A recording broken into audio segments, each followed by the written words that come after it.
Hello, guys. Welcome back to the Uncensored Critic podcast. Thank you, as always, for tuning in. It means the world to me. Thank you very, very, very much. And today we welcome along another directing legend by the name of Eleanor Rhode. And let's take a moment to introduce Eleanor and her work. Eleanor is a director with over 10 years' experience directing for theatre, with the likes of Shakespeare, audio dramas, and new writing, to name a few genres under her belt. Her most recent work includes A Midsummer Night's Dream for the RSC, which recently played at the Barbican, starring Matthew Bayton, who many of you will know as Deano from Gavin and Stacey. Once Upon a Time in Nazi-occupied Tunisia for the Almeida. King John at the RSC at the Swan Theatre, starring Rosie Sheehy, who's been on here. UK premiere of something called Blue Door at the Theatre Royal Bath. Wendy and Peter Pan for the Royal Lyceum in Edinburgh, and critically acclaimed world premiere of Boudica at the Globe, starring Gina McKee in the title role. In 2009, she co-founded the Snapdragon Productions, I said that right, to bring new work to new audiences. Some work includes Toast by Richard Bean, which was nominated for the Best Touring Production at the 2016 UK Theatre Awards, as well as the world premiere of Teddy by Tristan Bernays, hopefully I said that right, and Dougal by Tristan Bates and Dougal Irvine. Sorry, guys, if I said your names wrong. And winning the Best New Musical at the 2016 Off West End Awards. She recently began working in other mediums with recent audio drama Mrs. Wickham for Audible. Go and download it right now. Written by Sarah Page, starring the voices of Jessie Buckley and Johnny Flynn. If any of you know Jessie Buckley from Chernobyl and Romeo and Juliet, and Johnny Flynn from The Motive and the Queue and One Life. And Eleanor is also on the board of Stage Directors UK. But without further ado, Eleanor, welcome. Wow, thank you for that. Never been described as a legend before. That sounds great. Yeah, I'll keep that. Well, you've done some fantastic work here. You've done everything. This is No, everything, but I know I've been very lucky. I've managed to sort of sidestep my way into lots and lots of different projects and sort of figure things out as I go. And I think I remember when I was sort of starting out, there was always a real sort of pressure to try and define exactly what I was interested in and what I wanted to do, which I found very, very difficult. And I think I've managed to avoid that. You know, I'm not just a new writing director. I'm not just a director of classics or musicals or anything. I've managed to sort of figure out what interests me and adapt with how, you know, I wanted my focus to change as my career's gone on. So that's been great. But yeah, it's you know, it's very weird sort of hearing everything as a list, if I'm really honest.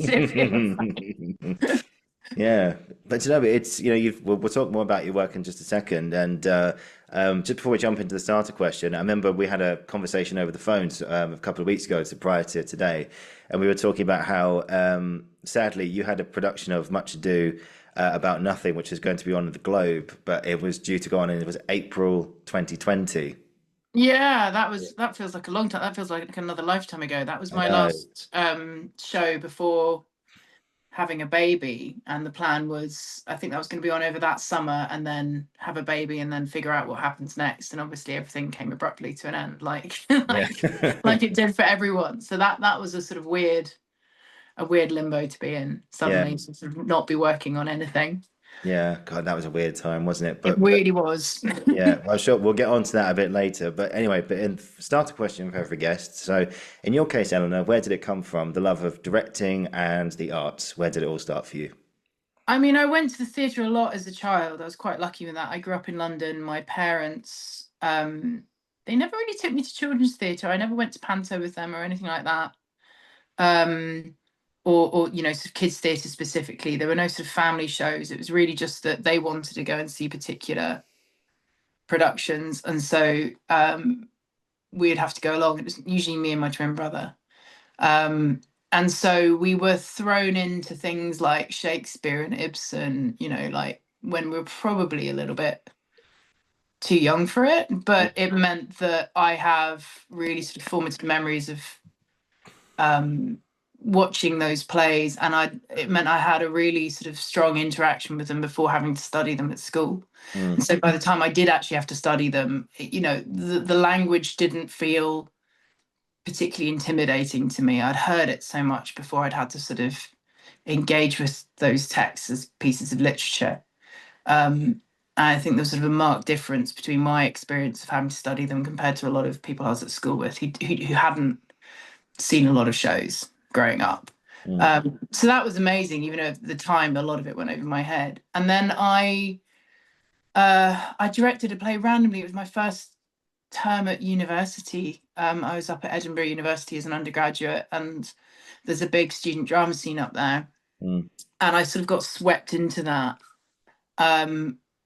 And just carried on, you know. I loved the camaraderie, I loved the sort of the familial relationships, and, you know, we had control over a building which was called the Bedlam Theatre, and everyone sort of did bits of everything. And there was just a really great crowd up there when I was there. So Lucy Kirkwood and Al Smith are contemporaries, Ella Hickson's a contemporary. And you know, there was just you know, it was a lot of fun, and it felt like a place where I belonged quite quickly. And then I remember my parents, again, went with them to see a production of a sort of lesser known Ibsen play the Christmas before I was supposed to graduate. It was at the National, and it was Marion Elliott's production of Pillars of the Community. With Damian Lewis. And I remember just sort of sitting in the foyer with them and feeling like this is sort of this is the center of the world, really. This is where I want to be. This is where important things are happening. And particularly the production. I mean, the play itself is sort of tricky, but the production was brilliant, and it felt so captivating, and I felt so sort of alert to what was happening in front of me that I was like, well, I need to give this a go. This is what I need to try and do, which sort of felt like a really naive, sort of stupid way of doing it. I'd never sort of considered the idea of being in the arts, really. That was always something that, you know, not that it wasn't a real job, but that sort of the lack of stability and the lack of, you know, career path felt very scary. But I thought at that time, well, I'll give it a go. And so it was one of those things where I was like, okay, well, I'll give it a go for a bit and see what happens. And if in a year nothing really is happening, then I'll get a real job.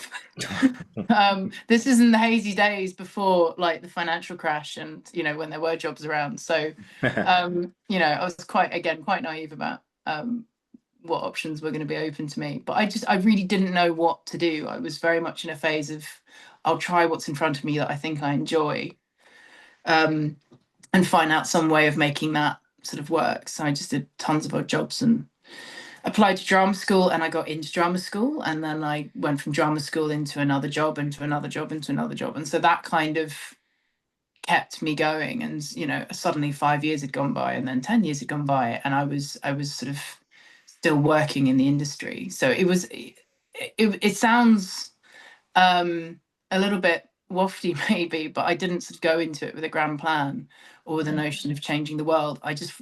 There was a sort of sense of presence and immediacy about what I wanted to feel and what I wanted to do, that I've tried to hold on to when choosing what projects I'm going to work on next. Yeah,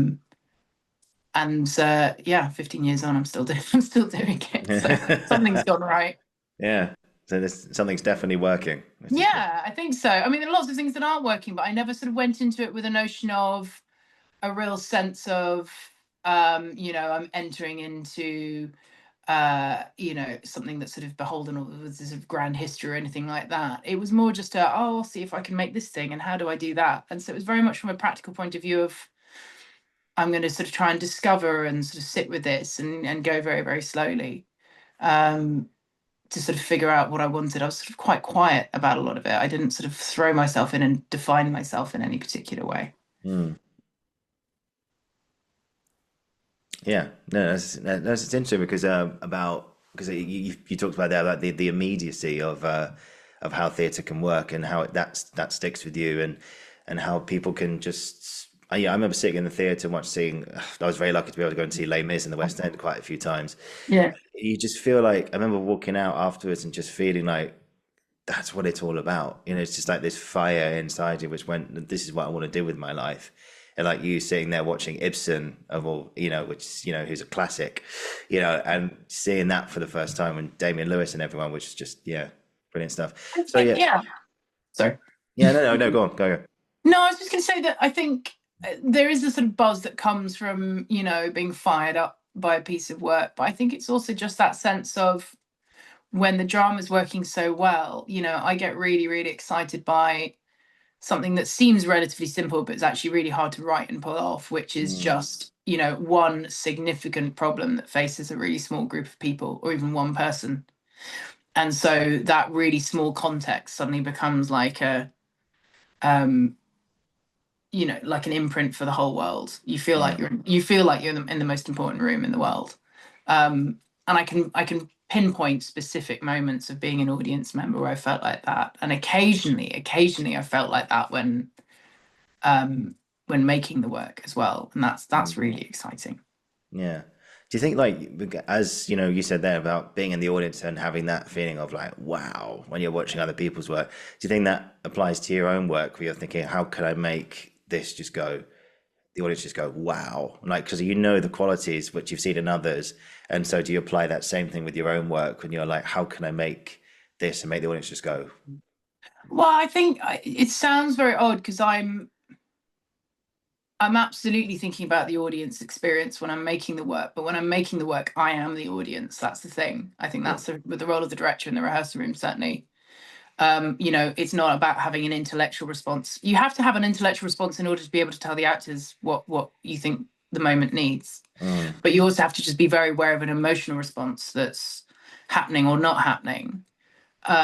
And it's why, as soon as you take it out of the rehearsal room and put it in front of an audience, you learn absolutely everything there is to learn about what isn't working, and hopefully why, and how you can fix it and make it better.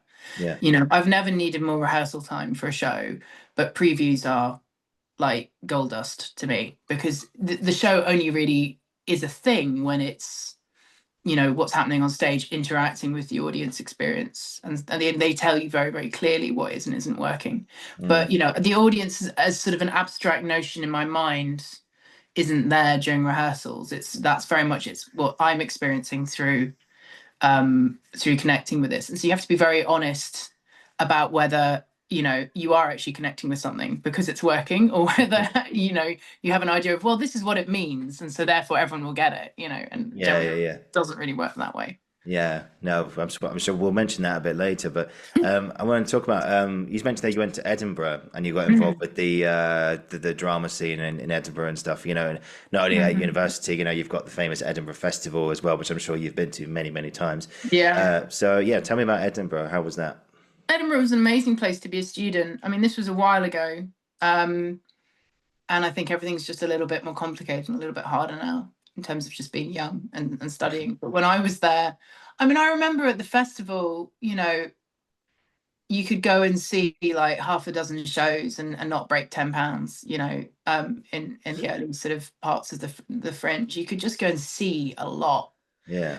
And so that was magic, you know. I don't think it's quite like that anymore. I think it's so expensive to put on the work up there that, you know, the ticket prices are considerable now, and also, you know, very little of that actually ends up going back to the artist. So that feels a little bit tricky. But at the time, it was just really exciting, and there was lots of stuff where I was watching that and going, yeah, I don't want to make that. I don't want to do that. But it meant I had a chance to just sort of expose myself to so many different things, and you could really take a punt on something that you weren't sure about just for the sake of it, you know. And so there'd be days where I'd be watching like 4 or 5 shows a day, which, you know, is a terrible idea.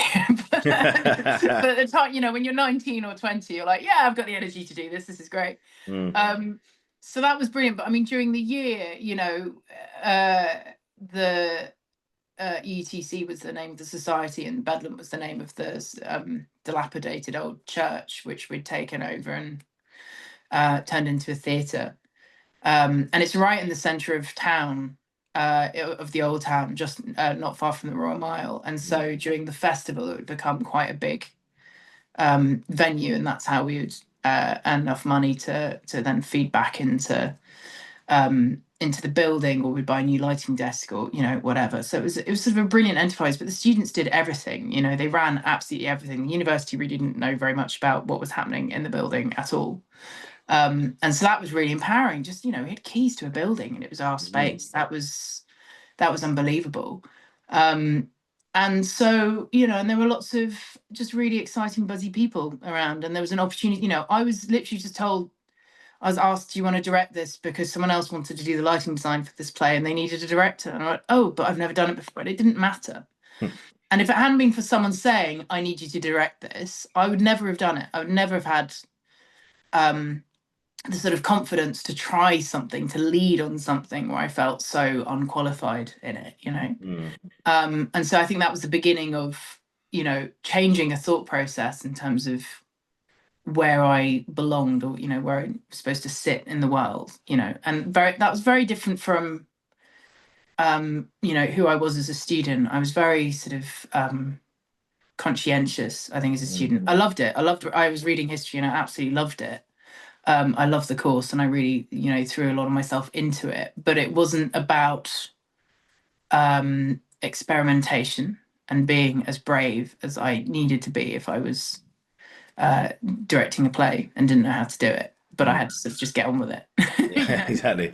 Yeah. I mean, so tell me about your process as a director. You know, how has it sort of changed, and how is it the same since your very first few productions that you've done? I mean, I think I talk less now in rehearsal than I used to. I think I used to feel like I needed to sort of guide everyone along like I was a tutor, and you really don't. I hate sitting around a table in rehearsals. Yeah. I don't really do it. The only time I do it really is, you know, we might come back to something, but generally we'll read through a scene and then get up on our feet really, really quickly and just start playing around with it. And I try not to let anyone become too precious with anything. It's more about working through things very, very quickly and then gradually building up layers and layers and layers of detail and connecting thoughts as quickly as I can. So I try and get from the beginning of the play to the end of the play as quickly as possible so that the actors can see what I'm seeing and sort of get a sense of the whole shape and the whole structure, and then we can finesse and find detail. But I mean, what I used to do was we'd do a read through in the morning on the first day, and then in the afternoon we'd do what I would call a walking read through. So we'd just run the whole play on its feet in the space. And it was a couple of things. I mean, it meant that the actors were like, okay, great, I guess we're just doing it. And everyone knew it was going to, that most of it wasn't going to work. It was going to be rubbish, but it didn't matter. And then by the time it meant we were coming back to work on those particular scenes, you know, they were less precious about it because they had less to sort of risk by standing up. They weren't going to feel like an idiot. They'd done it already. But also it gave me a real sort of strong sense in terms of their intentions and what they were interested in, because they weren't able to sort of censor themselves. They were just trying stuff because they had to throw themselves into it. And also it gave me a really, particularly if it was a space I hadn't worked in before, it gave me a really great sense of just sort of staging dynamics and what would be helpful. So that's how I used to do it. I'm not quite as cruel as that anymore. Maybe I should go back and do that again. It's possibly a bit cruel to do that with Shakespeare. But no, I mean, I think sort of the biggest difference between now and how I used to work, I think, is I'm just able to trust other creatives and other collaborators much more than I used to. I rely on them much more than I used to. I think it used to be that my notion of directing was it's me in a room with some actors trying to tell this story. And actually, starting to work on a larger scale, sort of, 7-8 years ago, you start to rely so much more on people who have specific sort of technical abilities that you don't have as a director to come and help you tell the story. And I really enjoy that. I really enjoy having other creatives sort of running the space and me taking a step back and just sort of observing and then coming and finessing what they're doing and part of the bigger picture, but letting other voices come in and, put an imprint on the work. That's really satisfying to me now. Whereas I think at the beginning, I found it quite intimidating. And I don't think you get to do that for quite a while when you're starting out as a director, if you're working on a smaller scale. So that's probably the biggest difference, I'd say. Yeah. So I was lucky enough to see your Midsummer Night's Dream actually at the Barbican, sort of just at the beginning of the year. It's a fantastic production, Eleanor. Congratulations. Thank you very much. Yeah. We'll talk about scale and everything. You've worked in more intimate spaces like the Globe. Some people could call it a commercial sort of venue. Because of the tourism that it gets and everything. But in terms of like how it's very intimate space. Everyone can hear you like without the need for microphones or anything, or there's a lot of projection and everything, but everyone's connected, is what I'm trying to say. And then Mm. you've got the Barbican, where the main theatre in the Barbican, which is like grand, you've got a huge set to work with there. And then you see like these actors on stage like trying to fill the space with everything. And you've got, I think there was a production of The Tempest there a few years ago, which did a lot of tech stuff. I mean, Caliban was like displayed across the whole of the backstage, like this huge like projection across the whole thing. That was very interesting. So yeah, so your relationship with this play and Shakespeare. So how do you approach Shakespeare? Yeah, I mean, it's interesting you were referring to the Globe as sort of intimate. It does feel intimate when you're on the stage, but it's weird because it's like it's Mm, got a larger audience capacity than the Barbican. It's like 1,500 people that you can kind of. really? Yeah, it Oh yeah, depending on yeah. what you're doing in the yard, you can get up Oh, the to about groundlings, yeah, yeah, yeah. you can get up to about 600 people in there. Oh yeah, that's right. It's enormous. And yet, if you use it well, it doesn't feel like you're a million miles away from the stage. So No, it's no. amazing space, but really sort of idiosyncratic. Um, the Barbicans are different. I mean, again, with that sort of production, that was strange because we'd already done it in a very, very different space. And so we really had to recraft a lot of it. Um, in terms of Shakespeare, approaching Shakespeare, God, uh, that's a really big question. I directed Shakespeare in a drama school context. I'd never directed it professionally before I went up to the RSC for the first time to do King John. And in a way, it was sort of a blessing with King John because it's a fairly obscure play. I think there's a sort of core group of people who are really, really passionate about it, who go, this is my favorite play and this is brilliant, this is the best thing ever. And then I think for most people, its reputation is that's a bit of a difficult play, which is sort of another way of saying it's boring. And so when I was sort of asked if I was interested in directing it, my first response was, oh, okay. Okay. I knew sort of one bit from it, which is quite famous. And I was like, well, that's a brilliant bit of language. So maybe the rest of it will also be brilliant language. And then when I read it, I was actually in Edinburgh at the time. I was directing a show at the Lyceum. And so I had very little time to sort of prepare for a conversation, but I got to read it once, straight through very, very quickly, which was probably a good thing. But it was so fast. But it felt so, I was just very aware of my immediate sort of responses to it, which is, sort of a play of two halves. And the first half felt incredibly satirical to me. And then the second half was considerably darker and sort of, dealt with a lot of people die in it, including a young child in really horrible circumstances. And it really felt like the crumbling of, this really super flawed political regime. And that was really interesting to me. So it felt like I was engaging with it as a new play because I had very little knowledge of it before reading it. And so I was very attuned to my immediate responses to that. And that was really, really helpful. I think I approached it as a piece of new writing. And I felt like I could have a conversation with the writer, even though, he's long gone, but I could unpick what I thought were structural difficulties in it. And I could hoik things together in a way that felt like it made more sense to me because that's ultimately what you're doing with storytelling is you're trying to tell yourself a version of the story that makes sense in the first instance. And then whereas I think if my first professional production had been something like Dream or Romeo and Juliet, I don't think I would have had sort of felt like I had the permission to do that. They're also very different in terms of just structurally. They're plays that work much sort of, they have a sort of cleaner structure than King John. But being able to sort of really, connect with something on a technical level was actually very, very helpful to me. And then I threw a lot of singing and dancing into it as well, which is how I With the finale tend as to well, engage yeah. with these plays. I'd say it's helpful having done a show at the Globe before working on Shakespeare because I haven't directed Shakespeare yet at the Globe. But I was so aware of the sort of the architecture of that building, doing a new play in it, and you carry that through in terms of how he structures his plays, you know, when really most of them are written for that space. Yeah. You get a real sense of sort of his purpose there. So that's really, really helpful. But I'd say, I mean, for most of it, you know, I'm not an expert on the language at all.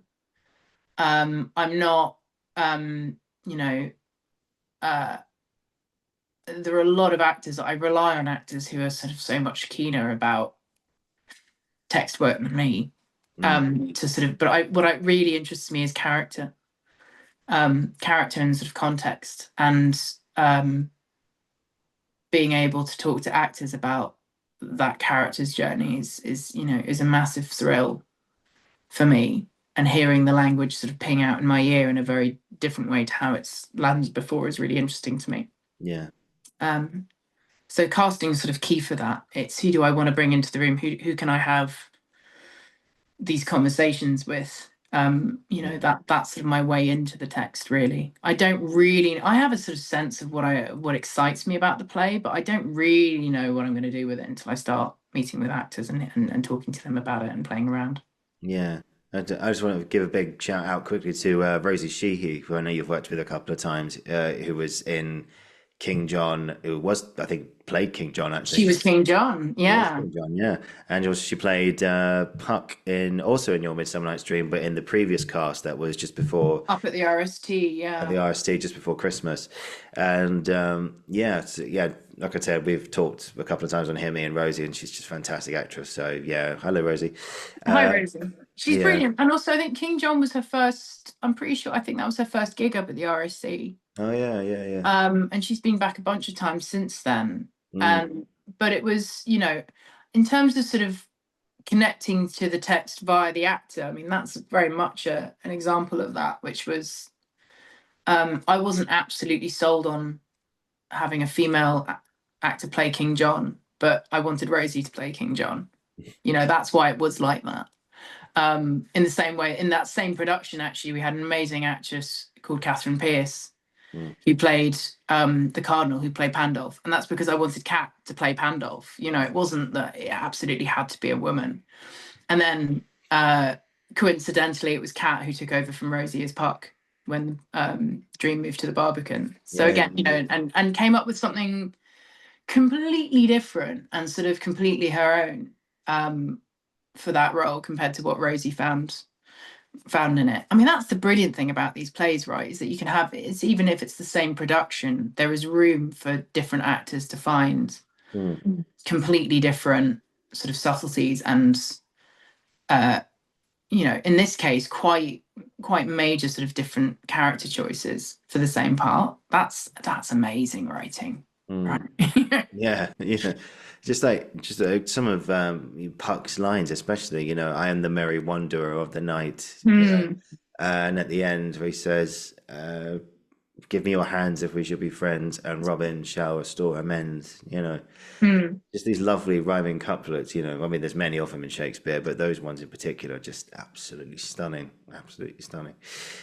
So yeah, with the Midsummer encompasses so many different things. Obviously, love is really at the center of it, but you've got unrequited love, you've got people chasing one another, you've got the fairy world, you've got fantasies. A lot of people have made links to maybe old William was maybe high off his kite when he was writing this play, who knows, but you know, maybe got some, I don't know. Maybe he wasn't on planet Earth when he wrote this play. Who knows what the it was all rumors and stuff out there at the moment. So we'll never know.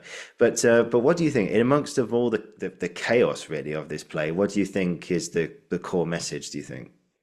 I mean, it feels so, again, sort of using the word satirical. You know, I don't think he's talking about romantic love being the most brilliant, best thing in the world, necessarily, at least not on its own. I was always really drawn to the idea of, you know, thinking about the lovers as this really flawed, complex sort of group of people. I wanted there to be a really clear story arc for the two couples, in that you've got a pair who are in love and devoted to each other, who make a big deal about their sort of outward devotion to each other. I mean, they always, you know, they vow this, that, and the other at the beginning of the play. Yeah.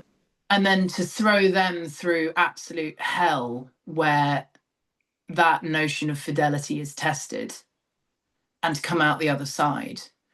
And for the other couple, you know, who, for whatever reason, are, because it's never explicitly said, are sort of thwarted and aren't together at the beginning of the play, but are at the end, and there's always some kind of ambiguity about, you know, if Demetrius's feelings are genuine or not at the end, and I felt that they were. I wanted it to be, I wanted the dream space, the forest space.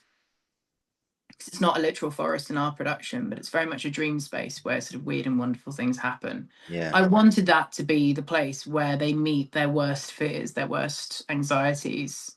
And they come through the other side and they still make the decision of, okay, yeah, we're going to be together. Because this notion of, we love each other and this is amazing and we'll be together till the end of time, you know, I don't think he really buys that as an idea. I think he feels like a, you know, a mature poet in it. He can write about passion and sex and sort of need and want and, you know, all of these incredible things with such skill and brilliance. But at the end of the day, he has this sort of wisdom about himself in terms of how he's writing about what love is, what marriage is, what a couple should be. And so I wanted that, you know, it doesn't feel, it is a romantic play. There's love in it, but I don't think it's sort of just a romantic play. I think it's, you know, and that's part of sort of the brilliance of it. He's talking about love with such complexity. He's talking about how humans are, you know, flawed and looking for, stability is the wrong word, but they're looking for a hook. They're looking for an anchor, something that goes, yeah, this is what your life means. And they'll do so much to try and find it, including making absolute idiots of themselves. And hopefully it all sort of turns out all right. You know, Bottom's an absolute buffoon. Yeah. But he's also got, I mean, that's the thing, the mechanicals, it's that weird, it's that, God, you hope the audience laugh, because otherwise the last 25 minutes of the show are just like agony, right? When you come to the mechanicals. Ouch. But, yeah. You know, we never wanted it to be a pure sort of humiliation of these characters. What I wanted it to be is, we're laughing at the absurdity of it, obviously, but they had to be so completely honest about what they wanted in those moments. Everything had to be truthful. Everything was about them wanting this to be the best thing ever, and for whatever reason it going a bit wrong.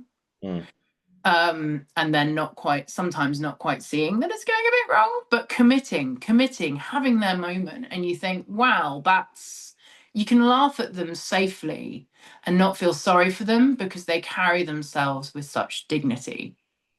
You know, this is my place. This is where I belong. This is what I've discovered. This is what theatre is to me. And I'm a part of this story now. And you go, great. I can laugh at you and it doesn't feel like I'm punching down. Yeah. Because they have that integrity. I don't know if that answers your question really, but no, absolutely it does. The important things that are sort of important to me anyway. I mean, I think it's obvious I love the characters so much. I think it's almost like, you just go on what you said there, is that it shows that love isn't perfect, and actually love can appear in many different forms, you know. And you know, it reminds me of a Ricky Gervais joke. Actually, he talks about how for some people, like guys specifically, you know, I think he told the story. He grew up without. He didn't hug male relatives in his family, his dad, his brother, his uncle, anything. It's not something he ever did. But like their hug, in inverted commas, was they took the piss out of each other. Like they told jokes, you know. And there's a previous episode with Louise Beresford, who's a fantastic actress and comedian. I mentioned this, I'll say it again on here, why not? So all credit to this joke goes to Ricky Gervais, by the way. So this is on Supernature on Netflix. I don't know if you've seen it. No, I haven't. No, it's just watch it. It's so funny. He's brilliant. He told this joke where they went to a funeral and they were out in the graveyard, and him and his brother Bob are just there chatting about what happened. And their uncle, I think it's Ted, I'm not sure, I've probably got that wrong, but comes up to see them, and it's the first time they've seen him in about 25 years. And he walks up to them and he goes, we saw him there for the first time in 25 years. He was an old man. He hadn't aged very well. And he sort of went up to them and went, hello, boys. And Bob just looks at him and goes, fuck me. And then he looks around the graveyard and just goes, is there any point you going home? and that was their hug, and Uncle Ted just goes, always nice to see you, Bobby. Always nice to see you. And that was their hug, and how love isn't perfect. It's not all these grand gestures or saying all the right things. You look at Demetrius and Helena, who chased him after him. Yeah, there's so many productions. I remember one production in particular, I think it was a Michael Grandish one. I think Helena's chasing Demetrius through the woods and she pinned him down and started shouting which has that line about animal noises or something. I am your dog. And I'm your spaniel. I'm your spaniel, yeah. Just holding him down and doing all that stuff, and at the end, of course, spoiler alert, they get together. But yeah, how was that part of like conversations in the rehearsal room about just how love is far from perfect in any way, but yet still has a strong foundation?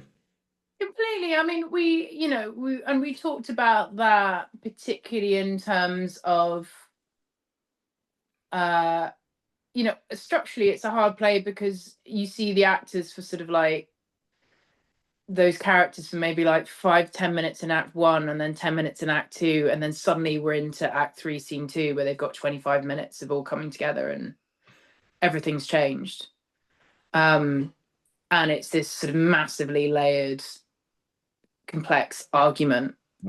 But actually, in terms of the amount of stage time of the lovers before then, it's quite sort of bitty, and you don't have all 4 of them on stage until that scene at the top of the second half. And so for us, it was about really trying to pinpoint the sort of the beats and the narrative arc in terms of how these relationships are developing. I think the sort of the biggest change between the first time we did it and then the second time when we brought everyone back for the Barbican was I asked everyone to make the timeline much faster. So you've just gone off here and then you come back on almost immediately, and it's like all the other stuff that the audience have seen in between, ignore it. That it's not hours and hours and hours passing. It's all happening very, very quickly. And it was helpful, I think, for the actors in terms of having that sort of speed, and allowing these sort of stories to flesh out and sort of evolve much more quickly. Yeah. And it really gave it a lift, which was brilliant. But no, I mean, we talked about it sort of in a general sense, and everyone's coming into the room with their own sort of history and their own perspectives on love and all of this. But really, it was about, most of the time rehearsal is about finding a good fit between the text and the people that you've got in the room, sort of the moving mechanics of the production. And so that took a lot of experimentation and time, and we were sort of very gentle with it, and we sort of found things that clicked and then threw away things that didn't. I think particularly when something's a comedy and when there's a lot of physical comedy in, there's a lot of pressure to try and sort of have something that's sort of demonstrably there really, really fast, and actually things stop working quite quickly if you make choices at that speed. So that's all, it's always trying to work against that temptation. But yeah, I mean, we did talk about love in a sort of general sense a lot. I came into it with quite a clear idea of what it meant to me. And, certainly that was something that, I talked to the actors about, through the casting process, because you don't want to bring someone into a production where it's like their response to the text is, it's perfectly legitimate, but it's completely different to the version that I have. And so there's going to be, you're asking them to do something which doesn't sort of instinctively feel right to them. So, I think we all came into it with a certain sense of this feels like the right avenue to explore. And what was brilliant about, you know, when you're working with really good actors is they'll continually come into a process and go, actually, I've just had this thought and this reminded me of this. And this is, you know, you're triggering that part of their brain. You're sort of giving permission for them to let loose on that, to connect with this notion of love and what it means for their character. And for that to be sort of a constantly evolving and sort of changing process. So it's, you know, that's always a really exciting part of the work. But yeah, I mean, we talked about love and sex and relationships and marriage a lot. I bet you did. Yeah, I think it's definitely one of the it's one of the most performed plays of Shakespeare, isn't it? I think Midsummer was definitely up, Yeah, I think there's definitely up some crazy statistic about it. I mean, I remember even talking to the education department at the RSC about it, because obviously they've done a huge amount of work, because it's on the syllabus, and you know they're saying X number of thousand students are going to watch this per year, and you go, Jesus, you know, that's a lot. Again, if that had been my first encounter directing Shakespeare as a professional, that would have been quite daunting. intimidating. Yeah. But you know, there's a reason why. There's a reason why it's performed so much. You know, it's a brilliantly crafted, you know, brilliantly written play. Yeah. And there's so much to unearth. And I know if I went back and directed it again in a different production in some 10 years' time or whatever, with different people in the room, it would feel completely different. It just would. And there's that elasticity in it that means that you can produce it 100 times over and it'll be 100 completely different things. Yeah, I remember the end of your one most recently. You know, you had the big. It was like a party, like everyone got together and sang and everything. What's the name of that song, by the way? Because it was beautiful. So all the music was original. It's all written by Will Gregory, who I've collaborated with a bunch of times. He wrote the music for King John, and he wrote, most recently, we've just done another production for Audible together, which is coming out in May. He's one half of Goldfrapp and the band, and Gold Rap, did you say? Goldfrapp. You haven't heard of Goldfrapp? My God, you're so young. They were massive, particularly in the late 90s. And you'll recognise a lot of their music. But Will's a bit of a genius. And he you know, he trained as a classical musician. He's a saxophonist, and then he got incredibly interested in sort of electronic music and Moogs and all of this stuff. And so he brings all of these sort of different elements into his work, but he gets really excited about storytelling. He's a very, very good storyteller. And he can really sort of plug a tune really brilliantly, and it sort of stays in your head. But I loved the soundtrack for Dream. It was always, and we had such brilliant musicians as well, playing it every night. But you know, everyone would just get really sort of excited into the vibe of it. And I think walking into the theatre and, you know, not seeing anything on stage but an exposed ghost light, and hearing that kind of really grungy sort of rocky music, I think it sort of immediately set a tone for the production, which was quite different to what you would expect for a romantic comedy running around a forest. You know, it felt very, very different. But yeah, the music they danced to at the end, that's Bottom's song, is what we called it, and so the text is in the script. But no, that's all Will's original music.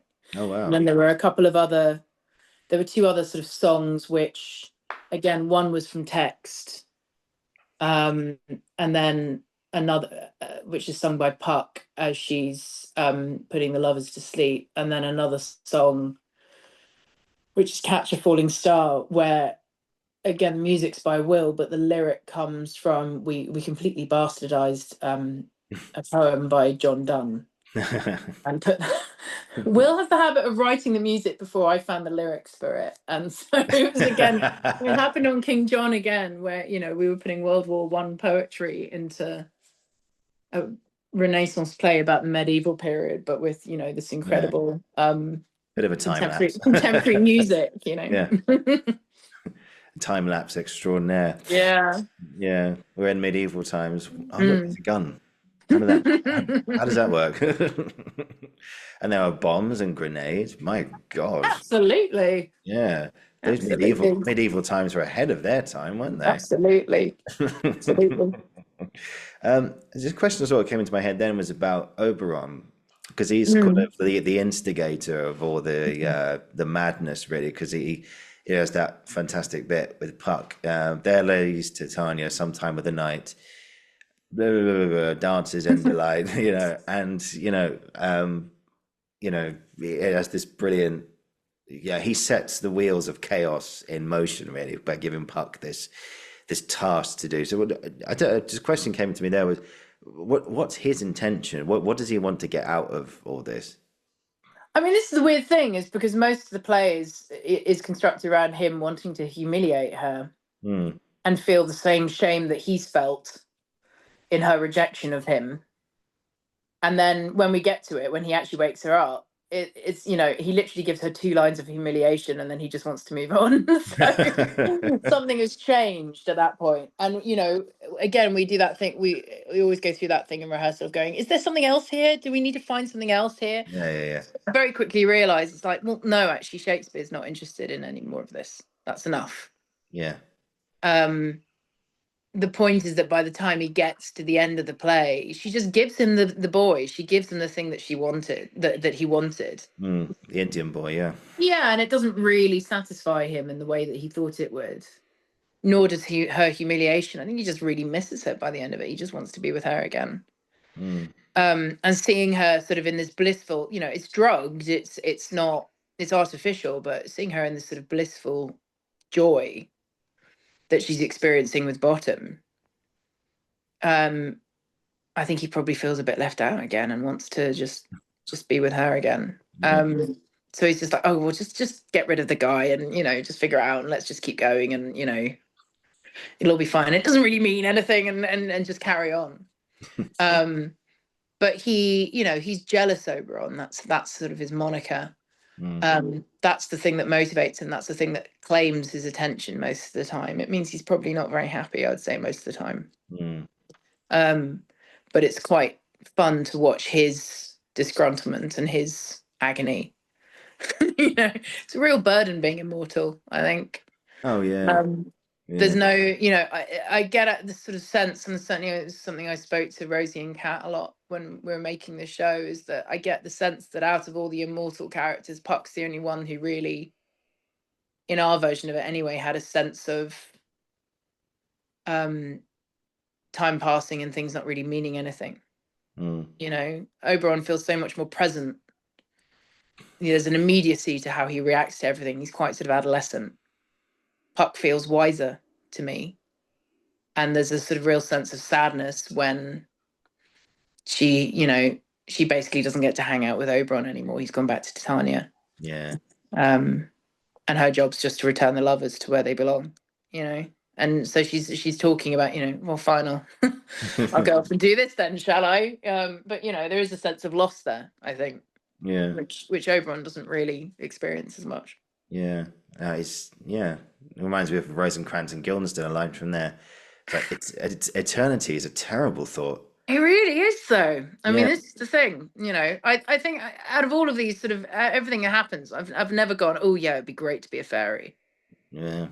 That's never really been an instinct of mine. No, I mean, we'd have magic powers. We'd be able to make people fall in love with people they wouldn't. Well, I mean, this is the thing. They're not really supposed to be doing it. That's the point. No. The whole notion of, oh my God, we suddenly have access to Cupid's power because one of his arrows landed on this flower, and so suddenly the flower is imbued with, this love potion. Yeah.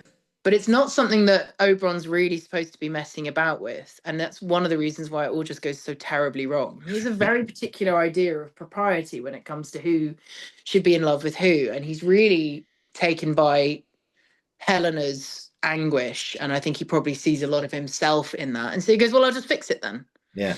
And it's not just he will fall in love with her. It's he will love her more than she loves him. And in doing so, he will feel shame and humiliation and rejection, because that's what he's feeling. Yeah.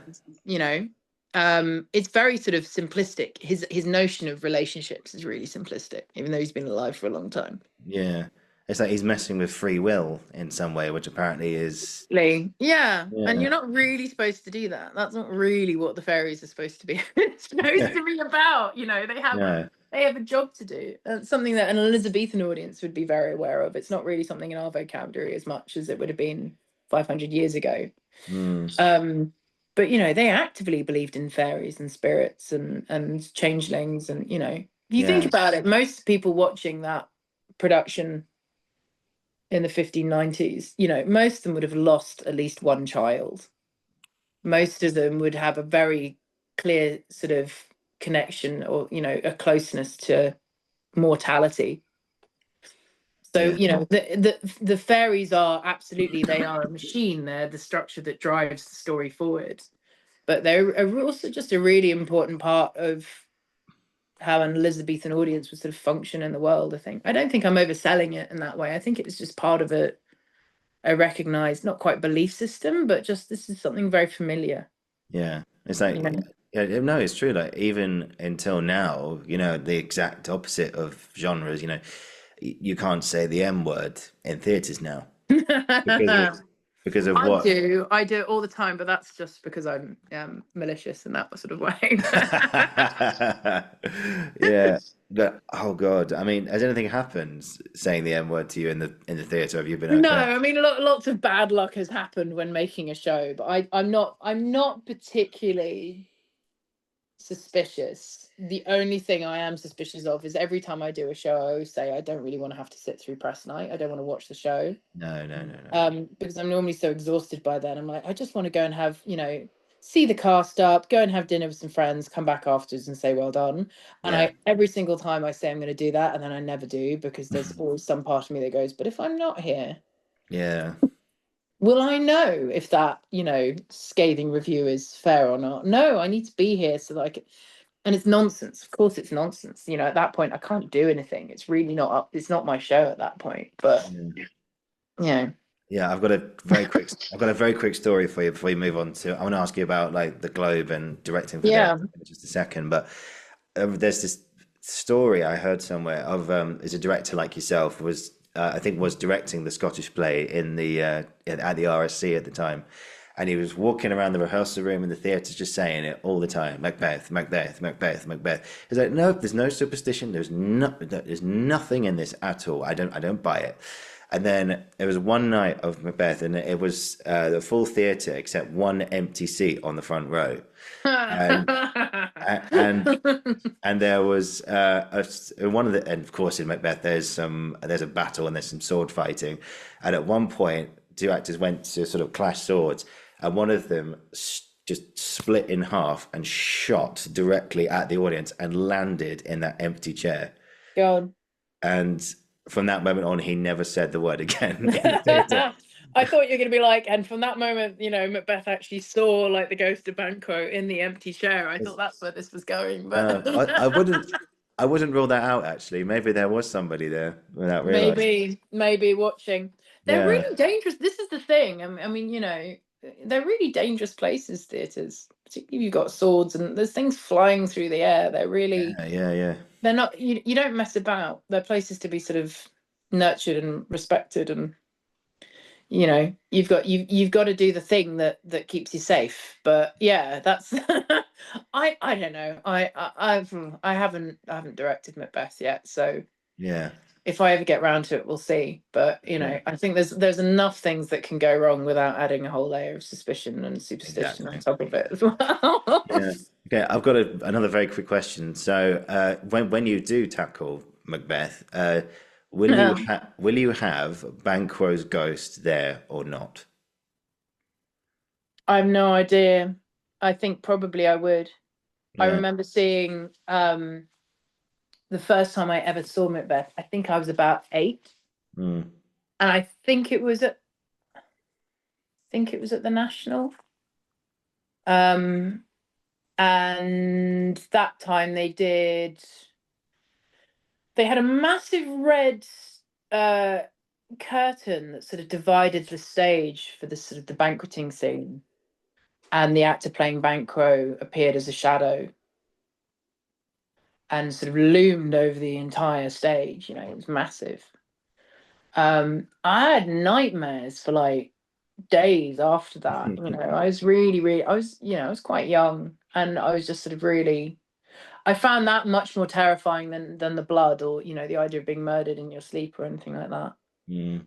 Um, it was that and sort of the death of the children that really got to me.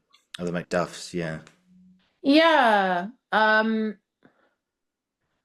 know. I think it's one of those things where, yeah, I think I probably would. I mean, I sort of crowbarred a Banquo moment into King John anyway. There's a moment where the nobles all discover the body of this child on the floor, and they're talking about him and over his body for quite, it feels like quite a long scene, and it didn't really interest me. It felt quite static, and so we had the actor playing Arthur. You know, he had a really quick costume change. He had to run off and then appear. I think it was like less than a minute later, and we had brilliant makeup. So basically, like half his face had disappeared because he had fallen from a great height. Right. But he was running around as if he was still alive, and interacting with one character in particular who he loved, and you'd seen them together a couple of scenes before, and you'd seen their love for each other. And now this person is sort of still looking at this boy as if he, you know, because essentially it's the people who are alive, you're projecting your feelings about that person into the body, aren't you? Into the dead person. That's, you know, when you think about funerals and wakes, Yeah. it's for the people left behind. And so I wanted their contact with that sort of liveliness to still be there. And then right at the end, Hubert, who, you know, this man who sort of loved him and wanted to protect him, has to pick him up, and the body went limp, and everyone would, you know, every single time we did it, the audience would just go, oh, because it felt more real, like you were suddenly watching this sort of life force disappear from this young person. And it was great. It was lovely. I really enjoyed that. You know, enjoy's the wrong word, but you know, it was satisfying to see something very, very, very simple have a really profound effect on people. I remember even just doing it for the first time in the rehearsal room as a run, when, you know, we managed to make our choreographer and our production manager cry, and I was like, yes, get it. You know, it's working. It's a piece of storytelling. It really works.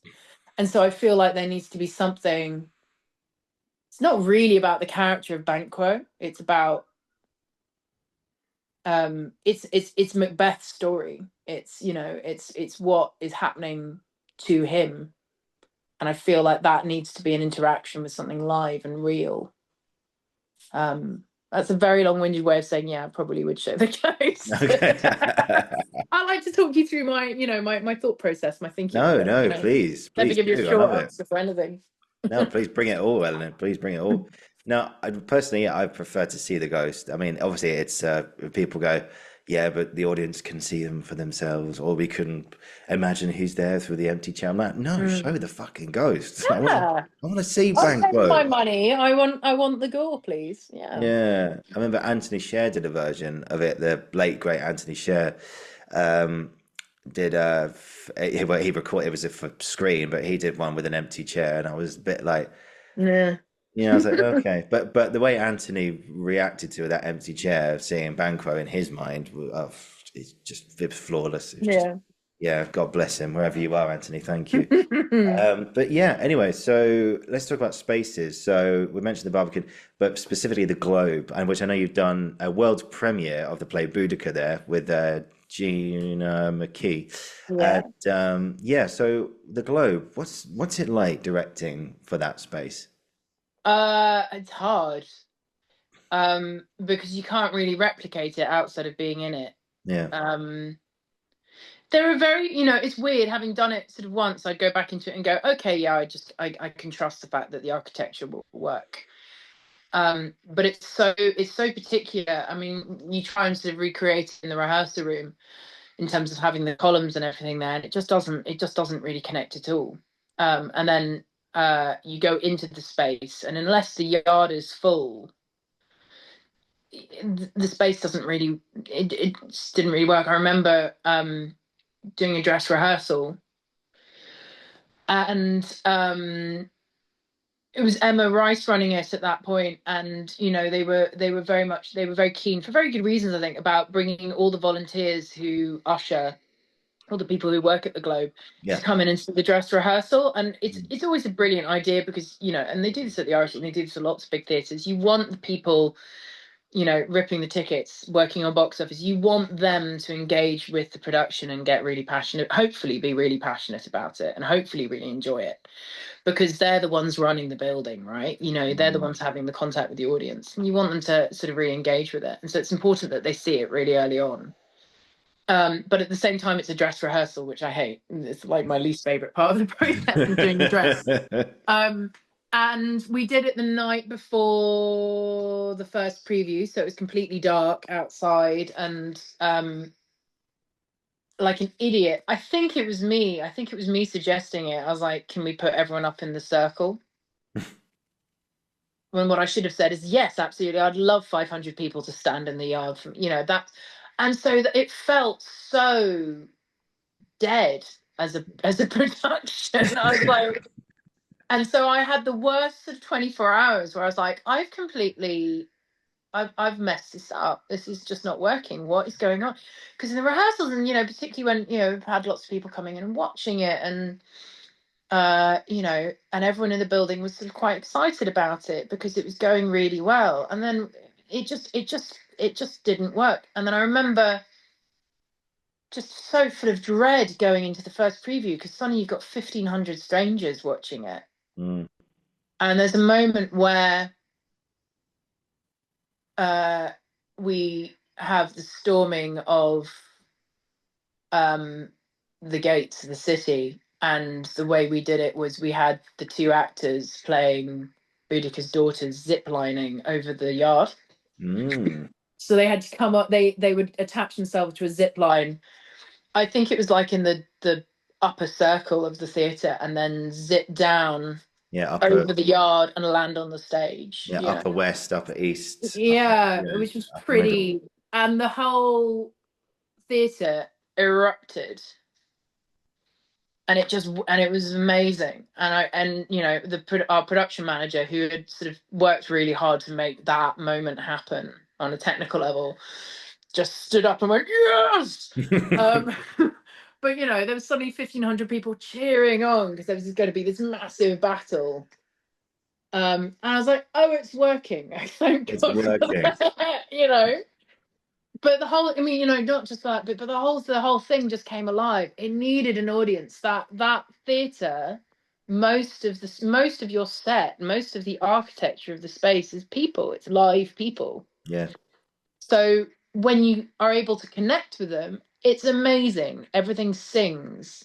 If you don't connect them, if you ignore them, then you're absolutely screwed, because there's nothing you can do to make it a live space unless the audience are with you, And so it's a brilliant test of if something's working or not. You figure out really quickly if the audience are there and you're not getting a reaction, if you're not getting, you're there trying to sort of stimulate their attention, their energy. And there's something about having 600 people who are standing like they're in a mosh pit. It needs to feel like an event in that place. So I think the burden, other than just a clarity of storytelling, it should feel easy, and it should feel alive, and it should feel pacey, and it needs to feel sort of energized. And that's something that the audience can give you, but only if you're giving them something sort of first. If you do, then they will grab it and carry the show along on their shoulders and not realize that they're doing it, but it is them doing it.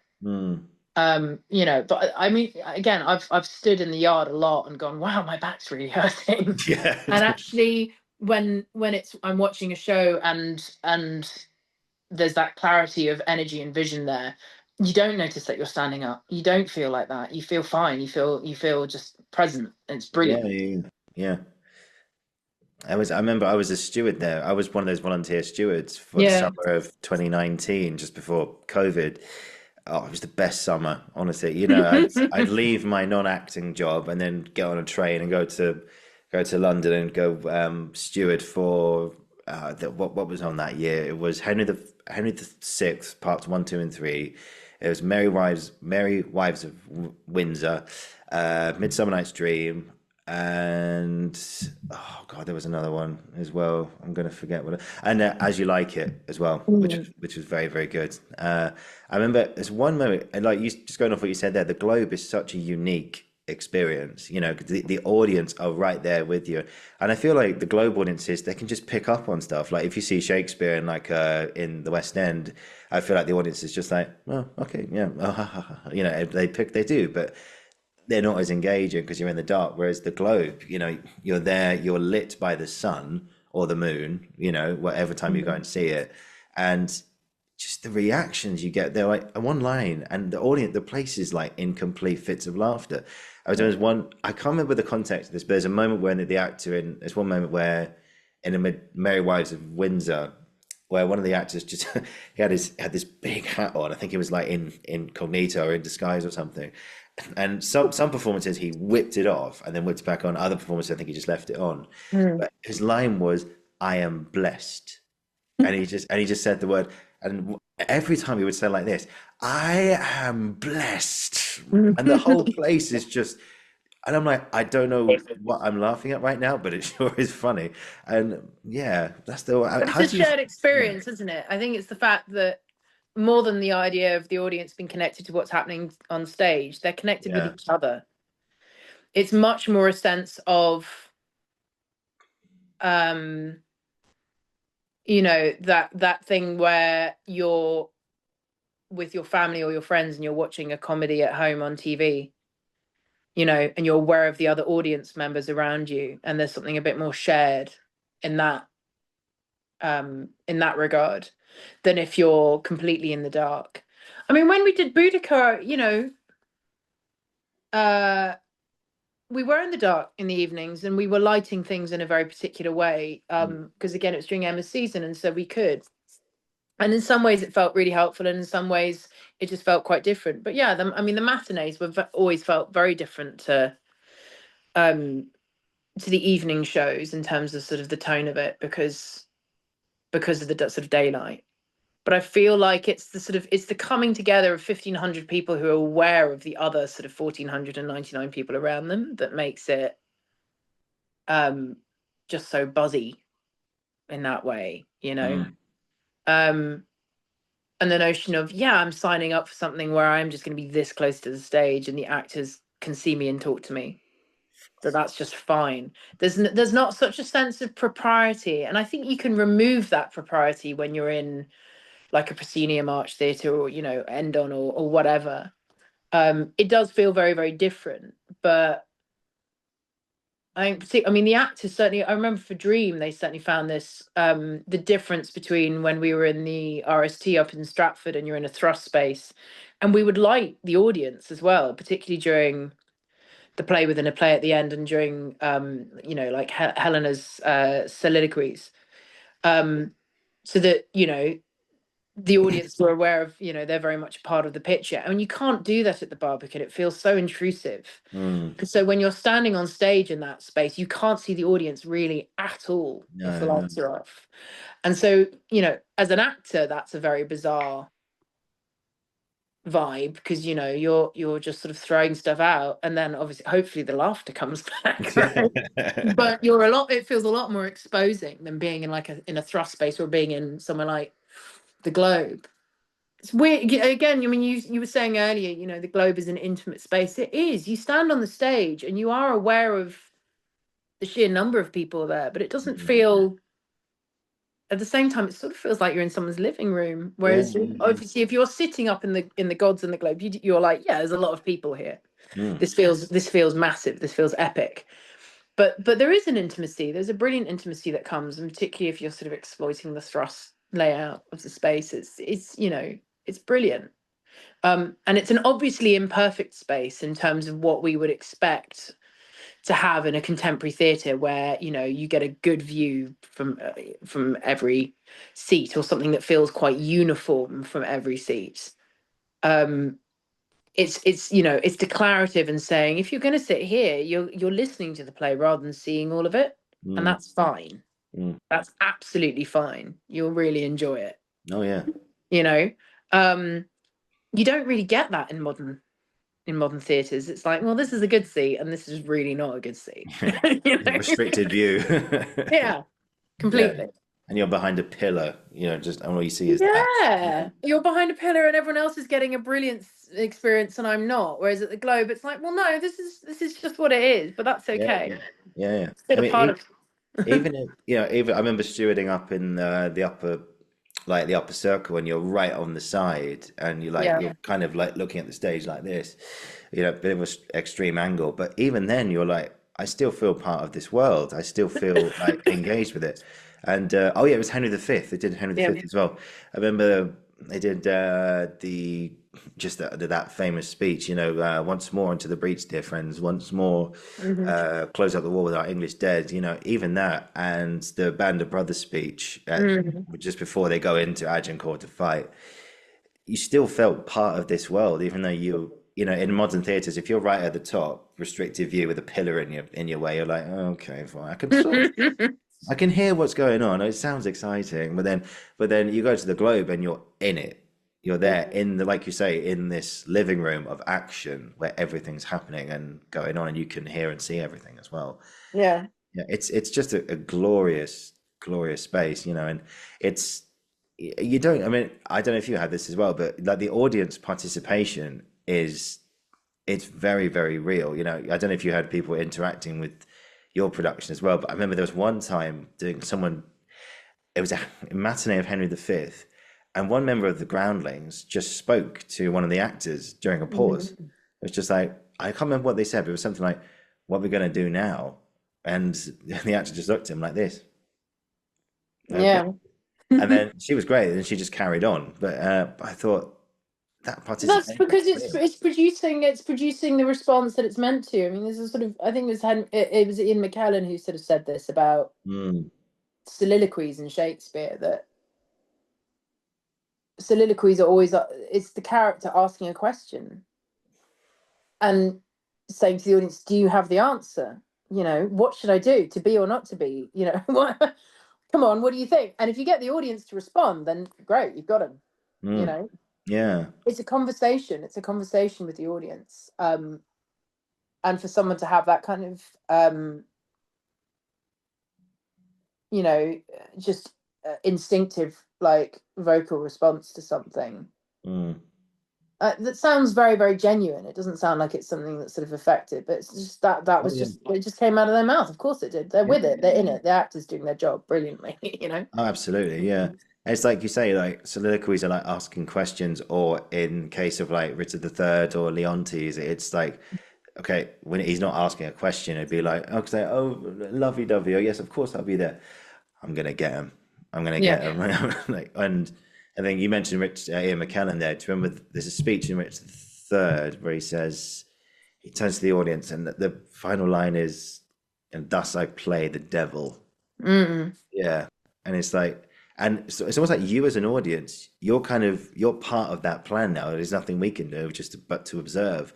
We follow this protagonist is path of evil, or, you know, in the case of the lovers, their path of chaotic love, you know, and everything.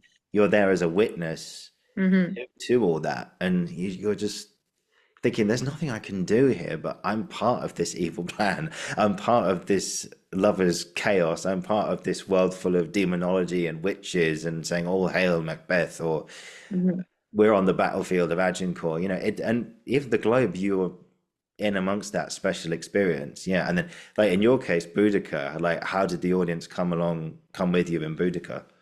I mean, Boudica was sort of, it's such an amazing thing that the Globe could do, because they threw so much money into a new play by a writer that, you know, was starting to getting real traction, but he was still relatively unknown. And I hadn't directed on that scale before either. And so it was a real punt. And I think it was 17 performances. They've done this a lot. They've done this, you know, with like with a bunch of new plays. They did it with like Amelia the first time around as well, where they really invest in it as a full production, but for a limited number of shows to sort of test it. And it really just lit everybody up. Everyone really seemed to have a fantastic time because it was contemporary, but not. It was, you know, aware of Shakespeare, but not Shakespeare. It was heightened, but also really intimate. You know, heightened in terms of language, but intimate in terms of, you know, the feelings and the themes within the play. We had a wicked cast. It was funny as well as being sort of viscerally like angry and bloody and, you know, and epic and exciting. It was a war film on stage, basically. And there were big political themes and arguments, and it was the women who got to carry those, and that sort of felt quite rare.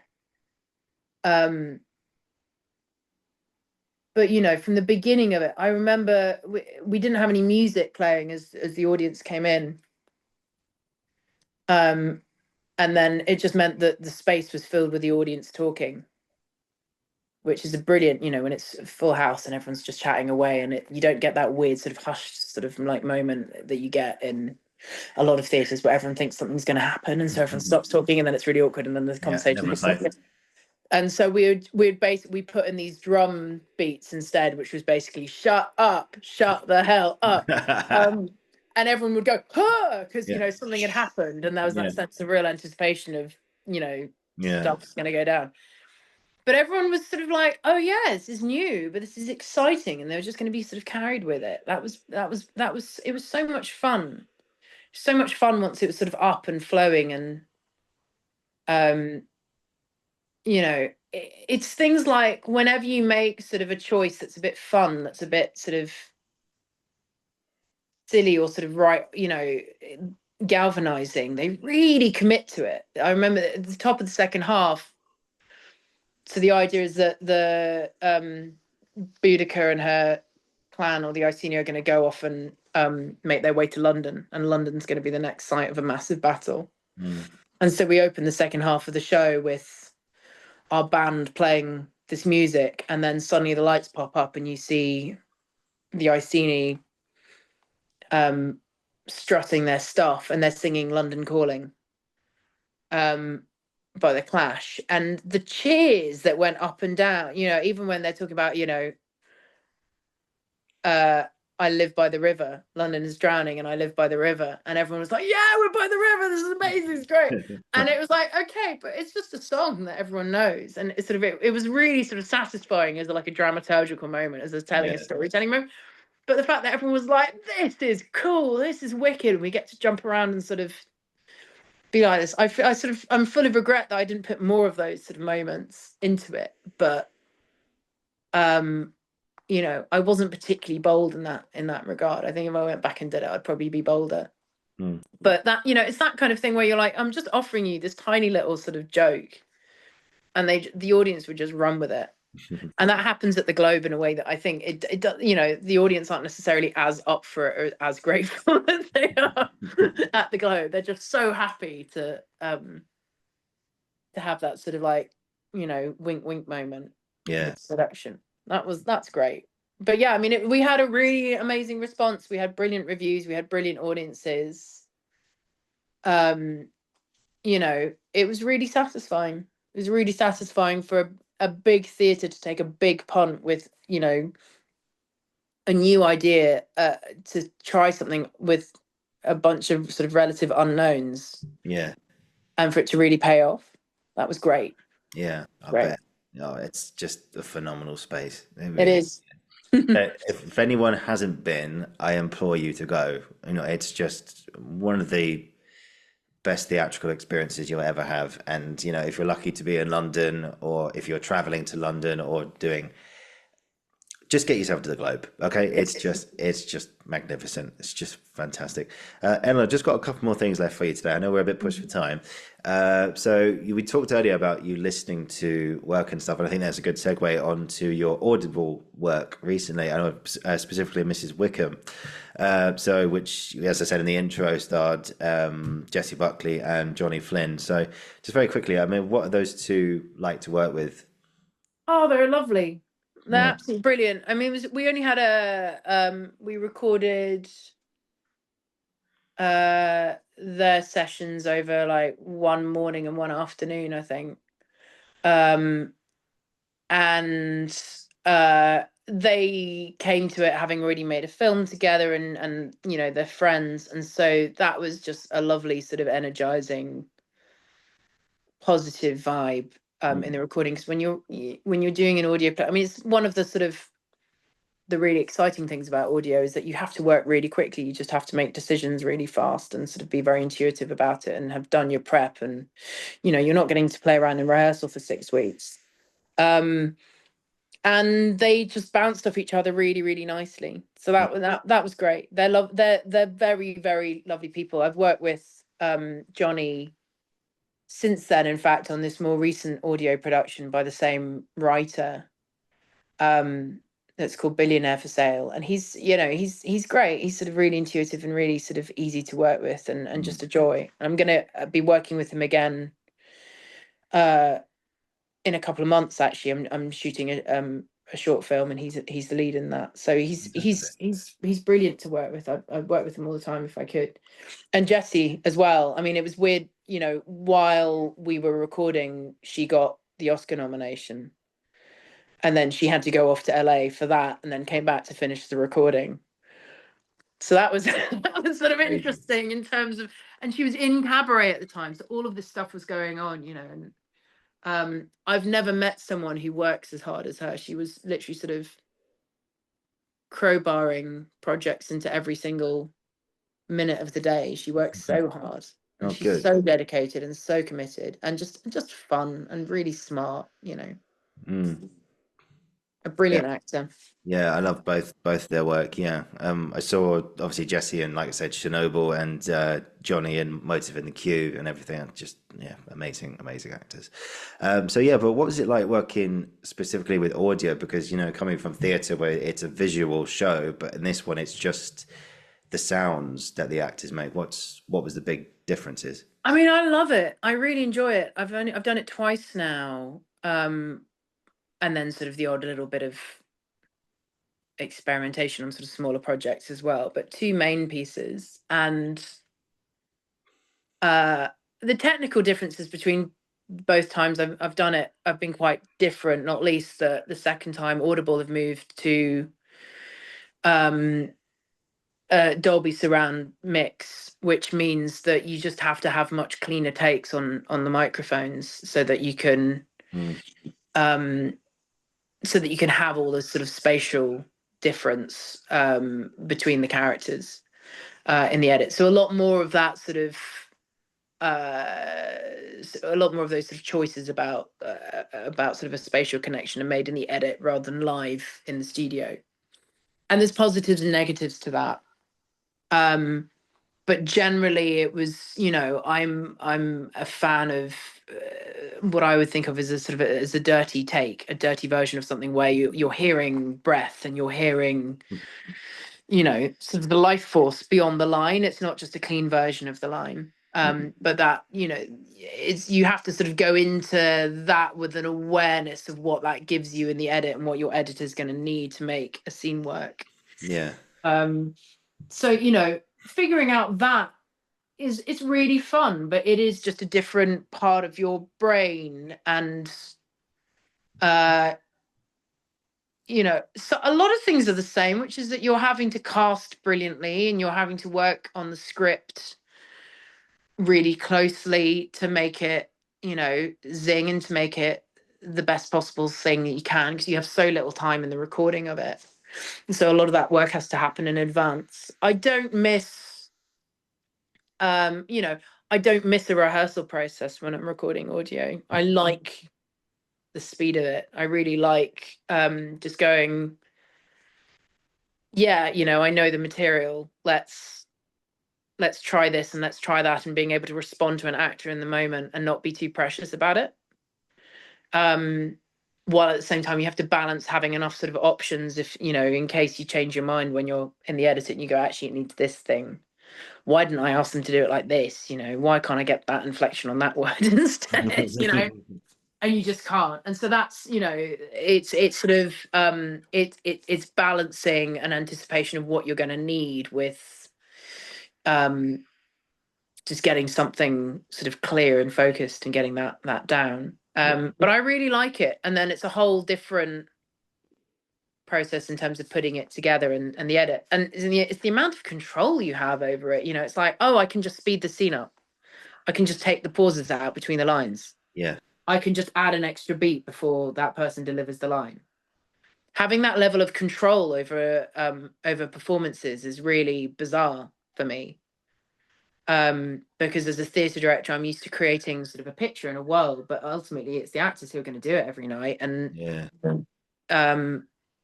you know, that's, I have to put my trust in them in terms of maintaining a cohesive shape, you know, that we've built together, while also, you know, they're having to keep it alive every night. So of course things are going to evolve and change. I've never had it where it's like I can be so precise in terms of, actually, I just want an extra half a beat there and that will make it complete. It's a bit more like conducting music, to be honest, in terms of that sort of level of precision. So that's exciting, but also quite, like, you know, I find that quite a sort of formidable prospect as well. Yeah, having that level of control. But it's great, you know, and you get to, I think in a very sort of audio based way anyway. I've always come to sort of theatre sort of particularly early on when I wasn't working on massive sets with, like, you know, where I could be sort of very declarative on a visual level. I was always sort of drawn to text and language and you know, sort of the rhythm of things, the music of things. And I was working with sound designers in theatre in a much sort of more closely collaborative way than I had been with lighting designers at that point. You know, that's sort of a relatively recent thing, because you can do so much sonically, even when you have like no money to tell a story. So, you know, and I'm married to a sound designer. It's just part of my makeup, I think. So working in audio it just makes a lot of sense to me. But again, it's, you know, I get to collaborate with people like Will Gregory and some brilliant editors and brilliant designers to put it all together. It's really satisfying. It's really satisfying. Good. Yeah. So yeah, I'd love to do more of that. If anyone in the audio world's listening, absolutely, I'm available to hire. It's great. It's a really fun way to do the job. Yeah, absolutely. And if you need actors, you know where to find me. Thank you. No, Eleanor, I've still got so many more things left for you, but unfortunately we are running out of time. So I've just got to round things off here. But first of all, thank you so much for your time today. It's been a pleasure talking to you and about your career and Shakespeare and the Globe and everything. Yeah, but yes, still so many more things, but unfortunately time will permit me from going through all of them. So we'll just go to the last two questions then for today. So first of all is, what would you say was a bit of advice you wish you heard at the beginning of your career? Oh, I was really lucky. I had lots of brilliant advice, not least don't rely on theatre to earn a living. Yeah. I wish I had thought about that more. I think there's a really this is sort of more of an industry thing than a creative thing. But I think there is a sort of notion that a lot of directors have that by the time they get to sort of their mid-30s and they're hopefully working at places like the RSC and the National, that they can somehow have a, like, you know, financial stability, and it's not true. And there's a lot of people I know who are my contemporaries who've had a really horrible sort of rude awakening, including myself. Yeah. And I think particularly now more than ever in terms of how sort of fractured the industry is after COVID and everything else. Yeah. So I mean, that's, you know, as an industry, we have to have a lot of we have to have a bit of introspection now and figure out what we're going to do next. But I suppose the thing that I'm really keen to sort of, I get approached a lot by younger directors, or, you know, directors who are sort of starting out, or, you know, trying to do what they're doing, and they always want to they want to assist me, which is always very nice to be asked. But it tends to be particularly women who really they might have assisted on a similar scale. They might have assisted at the RSC or the National, whatever. They've done that job before. And they're coming to me and asking if they can assist me on a sort of similar scale of production. And I always really question why they want to do that. And I generally get the sense it's because a lot of them are sort of searching for a notion of, well, if I do this job, then I'll have that sense of sort of legitimacy about my own ability. Mm. And you don't get that by being an assistant director at all. Okay. I know a lot of people who really got a huge amount out of being an assistant director. For me, it was a very limited sort of window where that was true. So I would say the thing that I would encourage anybody who's sort of, you're trying to make a career when there isn't a career. You're trying to figure out, you know, what you want to make. And the only really way you can sort of do that is by making something and having to let go of a notion of, but I want that to be the perfect thing that I do at this point. At a certain point, you will come around to the idea that if you're lucky, if you're getting offered jobs, you don't get to decide when that job comes along. You'll just be told, do you want to do it? You know, if you're lucky, Yeah. you know, if people are offering you work. And so you've just got to be up for going, yes, completely. And that might not be the perfect time for you, or it might not be the perfect situation, but actually there's an opportunity here. So you just need to go and do it. And I think particularly when you're starting out, there are a lot of people who get very nervous. And I suddenly found this, I got very precious about going, well, I don't want to direct this play in this context. You know, I want to do it when I've got a budget, or I want, you know, if there's an opportunity to do something, do it. And don't worry too much about it being perfect, particularly early on. Go off and make as much as you can rather than sitting in a room watching someone make something. Yeah. You know, that can be helpful for a bit, but it's really not going to get you very far in the grand scheme of things. And enjoy the anonymity at the beginning. Because even though you really, really want attention, you want people to come and review your work, you want there to be bigger shows and bigger audiences. That comes faster than you think it will come. And it's terrifying when it does. Whereas at the beginning, you can screw up and it doesn't really matter. Yeah. There's not huge amounts of money at stake. No, it's not going to stop your career. It doesn't matter if you make a mistake, particularly at the beginning. It doesn't really matter if you make a mistake at any time, as long as you figure out a way of trying to recover from it and make the best of it. But, you know, particularly early on, enjoy the fact that you might not be getting the sort of kind of attention you ultimately want to get, because it means you can be really bold and brave and the stakes are really low. So I think that's probably about 3 or 4 bits of information. Yeah. Which I think someone did say something similar to me like that, you know, starting out, and it was really useful. Yeah, for sure. Yeah, no. All advice is really helpful. So yes, particularly that. Yeah, it's like it's okay. Just keep Going. keep But going. yeah. Keep creative. Yeah, keep putting stuff out there. Yeah, absolutely. And finally, today, what would you say was been an experience or experiences you've had in your career up to now that you'll never ever forget? Oh, oof. I mean, we've talked about a lot of them anyway in terms of being at the Globe and all of that. But really, any experience where I've got to work with live music has been,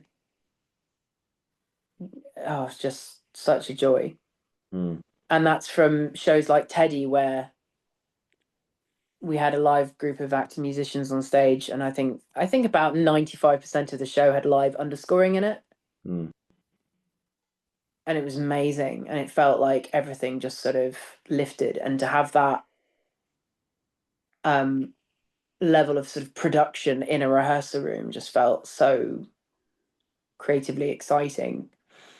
Or working on sort of bigger scale stuff at, you know, either at the Globe or, you know, anything where I've got to work with live music has been, I've just loved it. Just absolutely loved it. It does something to the company and it does something to the audience, and sort of elevates the storytelling in a way that I've not been able to replicate in any other sort of way. I love it. Yeah. But yeah, you know, sitting, you know, being amongst the audience on really buzzy nights like that is sort of, you know, is great. I'd say there's one other sort of moment which I remember really, really clearly. Yeah. when we did Toast, and it was the first time we did it. It was at the park, so this was about 11 years ago now, I think. And there's a line in the play where this character he's in his 60s, he's been working for like 40, 50 years, he's completely broken, he's just been doing manual labor all his life. Yeah. And he's eating a cheese sandwich that his wife makes for him every day, and he hates cheese sandwiches, but he's never told her he doesn't like them, or if he has, she hasn't listened. You just watch him eat this cheese sandwich, and he's just so unhappy as he's doing it. But Richard Bean, he's the master of brilliant stage directions, and he has this incredible provocation in it, which is, he says, the line is, he just sits, and that's it. And as an invitation to the actor and the director to sort of try something.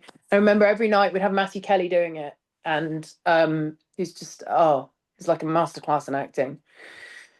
But he would sit and something would happen to him, and I couldn't tell you what it was, but he I just remember the audience leaning forward every night, and it was up to the DSM who was operating the show as to when she was going to cue this other actor to come on to break the moment, and she had complete control over that, and it was about her looking and listening to the audience and seeing, and as a live moment, that was just beautiful. Wow.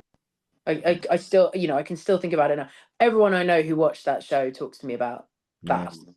And that was over a decade ago. That was what a wonderful thing for a writer to put in a play, which is very talky, which is sort of very sort of, pacey and driven, and just to have that breath, that moment where that's for the actor to figure that out. What a brilliant thing. What a brilliant opportunity. It's like you invite the audience to make up their own mind, and they're experiencing something that is not defined on the page by anything other than he just sits, and that's it. And it was totally up to Matthew, and that was something that Matthew would find in the moment every night. And I have no idea what was going through his head, because we never talked about it.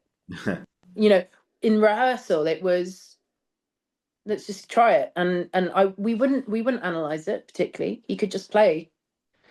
And so things would grow and shift and be sort of very subtly different each time he did it. But that was a personal thing for him, and I didn't interfere in that. It was giving him the same space that Richard had given him in the text. And then letting the audience into that, to share in that. And that was sublime. Yeah. It's like just that moment of stillness can just go a long way, isn't it? But it feels like stillness, but it's not stillness. There's something really palpably live happening there. That was wonderful. Yeah, it's that, a quick shout out to Richard Bean for that, and of course One Man Two Governors as well, which was just it's very different.